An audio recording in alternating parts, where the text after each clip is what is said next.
actually carried out geophysical survey in so many states in the country. Politically, in 1987, that was when we do what you now call the zero-party election. The things you use to earn money are there.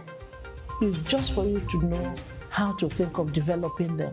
Representing the people is you being a trophy of dividend of democracy to the people. The people are the beneficiaries. The state now, the environment is quite friendly.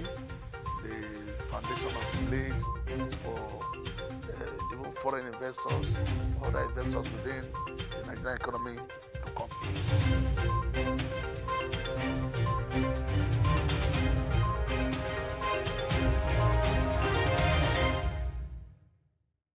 It's interesting to have you join us once more on your personality program, Delta Scope, a program that profiles the good works of some social, economic, and political leaders, where we bring to you their achievements, their works, and of course, their contributions to the prosperity of Delta State and Nigeria at large. My name is Isioma Adigwe. On this edition of Delta Scope, our media crew had the conversation with a man with a different personality. He has an enviable catalogue of educational qualification. He's also a fellow of the Institute of Chartered Accountants of Nigeria, an entrepreneur who can be best described as a result-oriented and an administrator of par excellence. Join us as we have a conversation with Dr. Sunday Okonji. Stay tuned.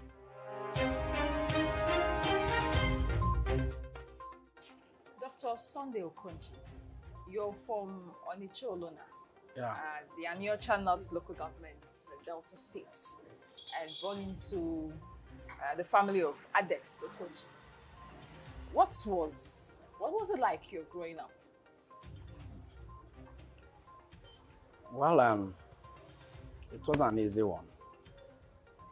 I would say it the way they are. I grew up not knowing my parents. My father, I never seen him even up to date. I was told he died while I was around 8-9 years. Prior to that, I was living with an auntie.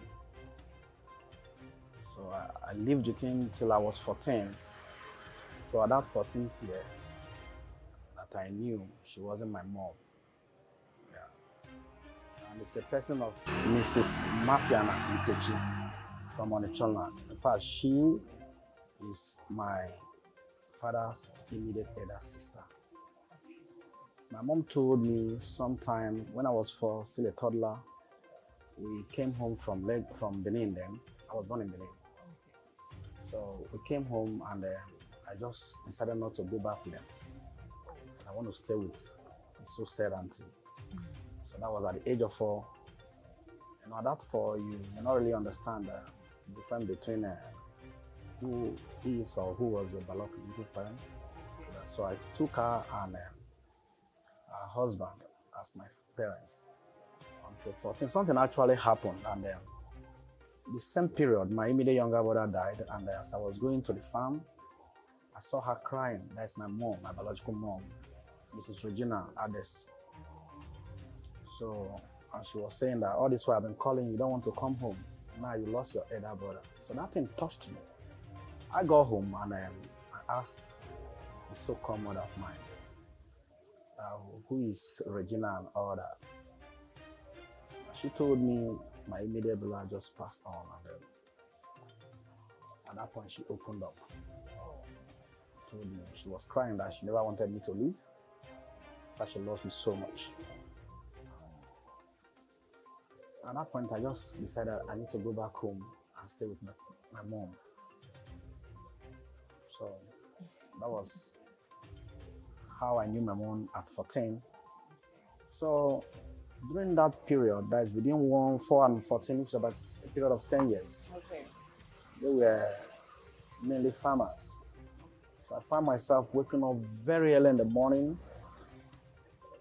If you know Onitsha very well, I'll journey to a boundary town, a boundary between Onitsha and one of the neighboring villages called Obompa. It's as far as somebody from here going to, let me say, maybe Arcady, down that side, you know. I have to drive bike in the morning to water tomatoes. I'll come back. Then nursery, there's tomatoes nursery. I'll come back, get prepared. But at a point, I remember I always go to school late. Okay. Yes, and the senior professor and all that, they're in the habit of always punishing me. So one early morning, as I was going to water, it was this first rain of the year. So I was going to plant, but the dad then, Peter Mafia, and I would say, okay, wake up. He likes me so much and he's very industrial. So I'll follow him down. As we were leaving that very early morning, maybe around 5:30, I saw my principal too. He was going to plant that early morning seed because of the first rain. He saw me and he stopped. I said, Sunday, are you not going to school today? I said, I will. Now this is how we normally do it. So he got to the school and called all the senior prefects. I said, nobody should ever punish me for coming late. I understood that this young man leaves for farm in the morning, comes back before going to school. So that was it. And I was trying to also satisfy both. That is my father, my foster father, and my mother. When I come back from school, I have to go to farm in the morning, in the evening again, maybe around 2 and close, come back around 6 o'clock in the evening. If that happens to be a market day, I have to follow my mom to the market, did all kind of hawking, street hawking, talk of soap. In fact, I can make soap even up to now, at that tender age. And do so that we have shellfish and all that. There's no neighboring village that I have. In fact, they know me very well. I sell fish and all that. So that was what it was growing up like a baby. You know, with this growing up background, which includes, surprisingly, you have an enviable catalog of educational qualification, ranging from HND, the law degree, PhD, you know, and other professional certificates added to it. You know, one is forced to ask, what background this drive for this academic pursuits? Okay, let me just tell you, I have 16 different qualifications. 3 first degrees, HND, BSc, and LD Law. I have 3 masters too. I'm chartered to 4 bodies. I'm a fellow to the Institute of Institute of Accountants. Yes, I can. I'm a stockbroker. I'm a chartered marketer. Just like that. I have PhD in economics. Dated back 2017. And when I was growing up, I actually defended with what it means to be poor. I made up my mind that I must be rich. There was a man in my town, later Sunday Abel. Okay. He was my role model then while I was alive. I knew how versatile he was, and with what I learned from my so-called mother, that is Mrs. Mafiana, that the man was well read. So I decided that I will also read. I'll follow his footsteps and make sure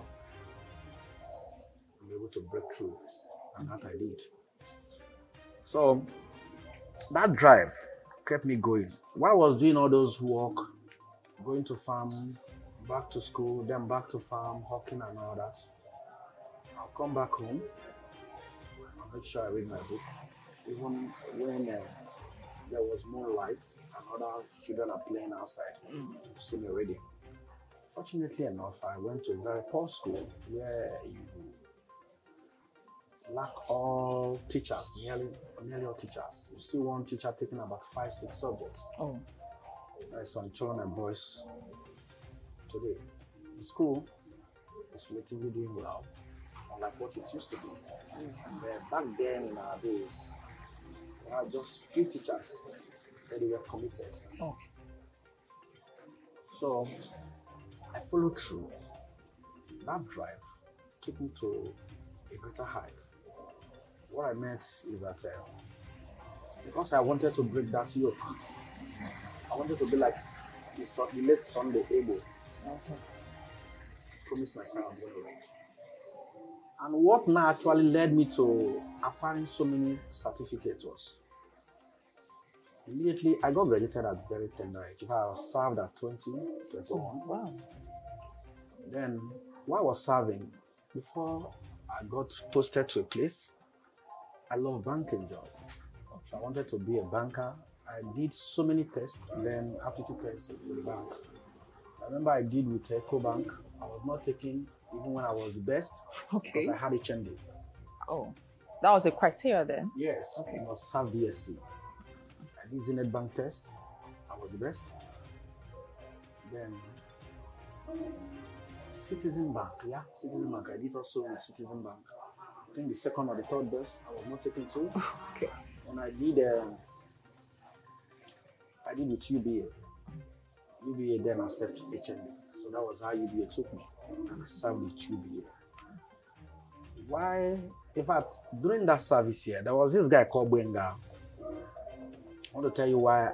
Because initially, I read management related courses like marketing. In fact, my HND was marketing management. Okay.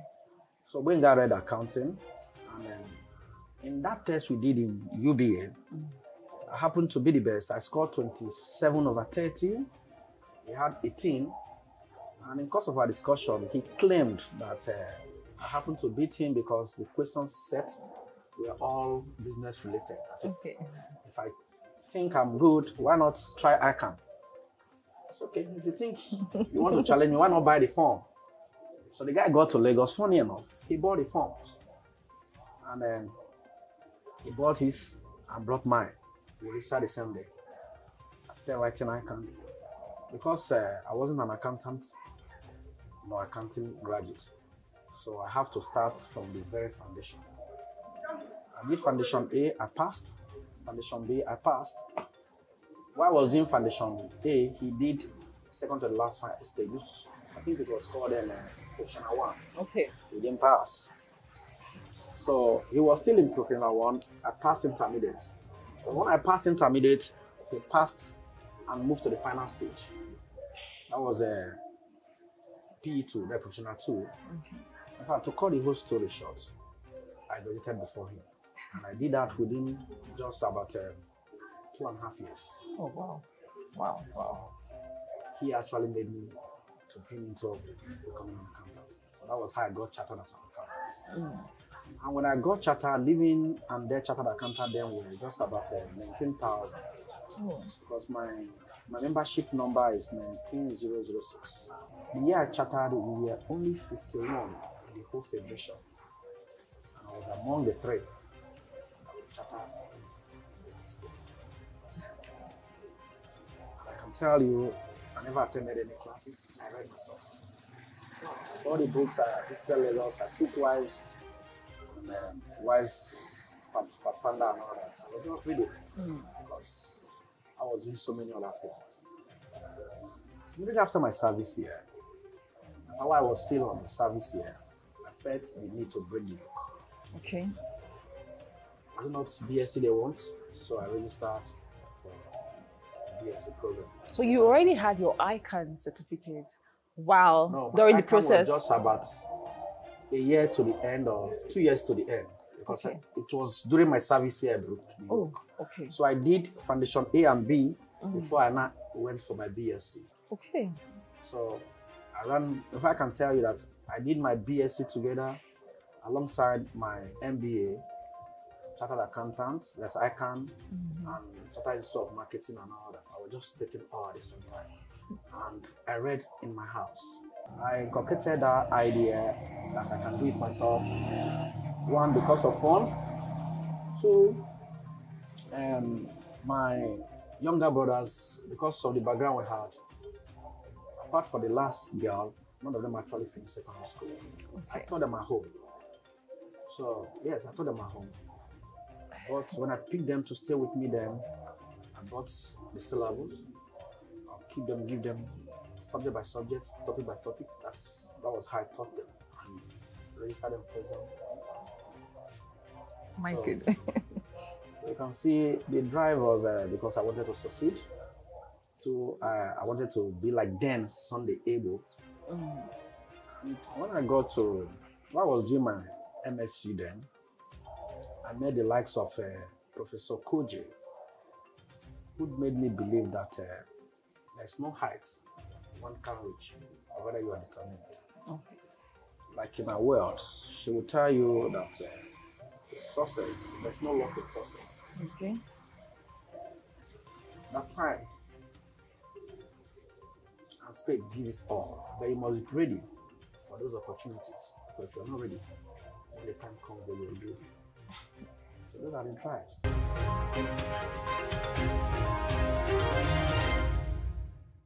You know, you can be described as a man of several efficacies: a lawyer, a banker, an accountant, and of course an oil and gas expert.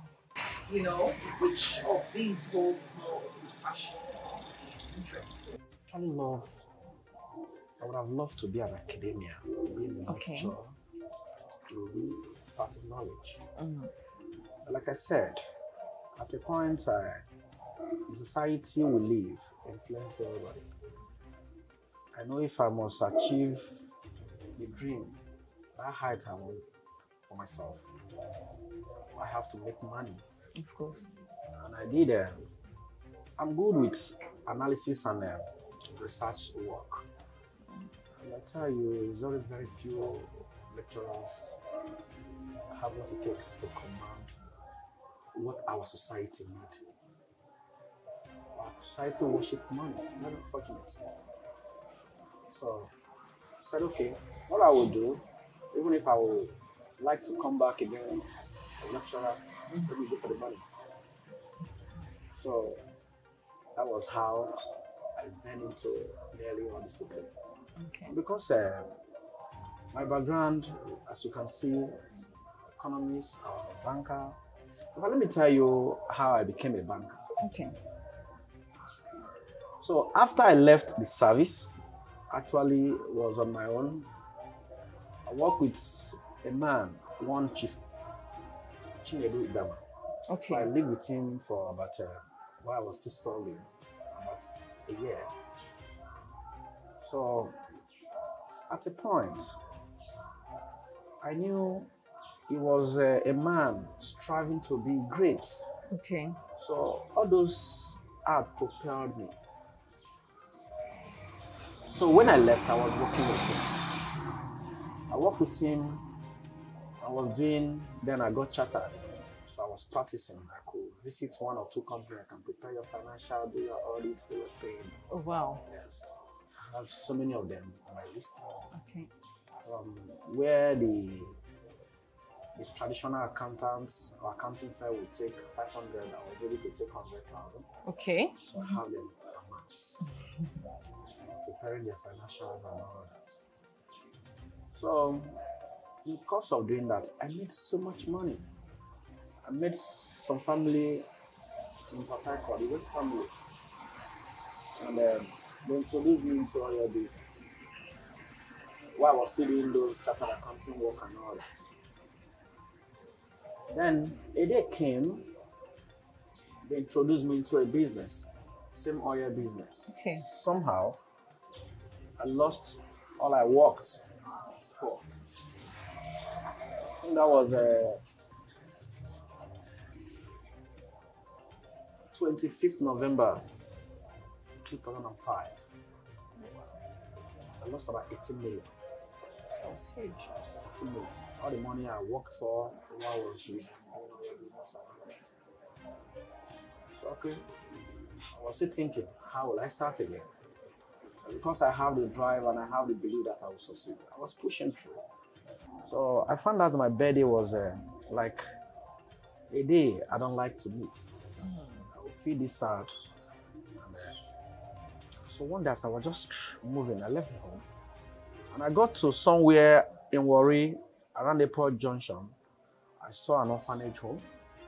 So I entered the orphanage home. I had 1,000 naira. In fact, that is what informed my relationship with orphans. Okay. You know how many of them I'm training and all that. So I entered there and I played with them. There was a joy in me. So I prayed a prayer then with them and I said, God, make me an answer to the prayer of many. So when I said that, I said, even if it means take me back to the banking job I did during my youth service, I wouldn't mind. That was just my prayer with those children. They sang for me and I left. As I was just leaving the orphanage, I saw a text message on my phone asking me to come for an interview. Wow. With then Diamond Bank. Okay. I never applied, so I was wondering, how come? So I had a friend there, that chick I told you, Chika Emadi. Okay. Yes, we did ICANN together and all that. So I felt maybe it was him. I called him. Did you submit any CV on my behalf? I said no. He actually did, but he never wanted me to know. Okay. Then I said, son, you've lost so much money. Why not just attend the interview? And I got there. I met HR and all that. One Juegua Tua. Okay. Yeah, he was in charge of control.